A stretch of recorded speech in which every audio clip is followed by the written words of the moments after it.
কারা পায়ের রক কাটে। বিএনপির সিনিয়র যুগ্ম মহাসচিব অ্যাডভোকেট রুহুল কবির রিজভী বলেছেন, কারা পায়ের রক কাটে তা জনগণ জানে। ঘোলা পানিতে মাছ শিকারের চেষ্টা করছে ৭১-এর বিরোধিতাকারী জামাত। আজ রোববার রাজধানীর শেরেবাংলা নগরে বিএনপির প্রতিষ্ঠাতা শহীদ প্রেসিডেন্ট জিয়াউর রহমানের মাজারে শ্রদ্ধা নিবেদন শেষে এসব কথা বলেন রিজভী। বিএনপির এই নেতা বলেন, শেখ হাসিনার আমলে যারা লুট করেছে সেই এস আলমের উত্তরসূরি হয়ে ব্যাংক দখল করছে অনেকে, বড় বড় কথা বলে বিএনপির নামে কলঙ্ক লেপন করছে।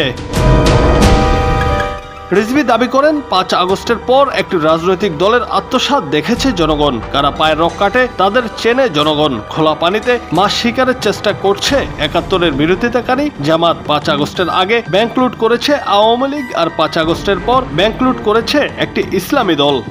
শেখ হাসিনার ব্যাংক আত্মসাতের পর ৫ই আগস্টের পর আপনাদের আত্মসাতও তো জনগণ দেখেছে। রিজভী অভিযোগ করে বলেন, শুধু পার্শ্ববর্তী দেশেই অপপ্রচার করছে না, দেশে দুই একটি রাজনৈতিক দল ঘোলা পানিতে মাছ শিকারের চেষ্টা করছে। তারা ঘোলা পানিতে মাছ শিকার করতে চায়, খুব ঘোলা পানিতে মাছ শিকার করার চেষ্টা করছে। আপনাদের ৭১-এর অর্জন কি? আপনারা ৭১-এর বিরোধিতা করেছেন।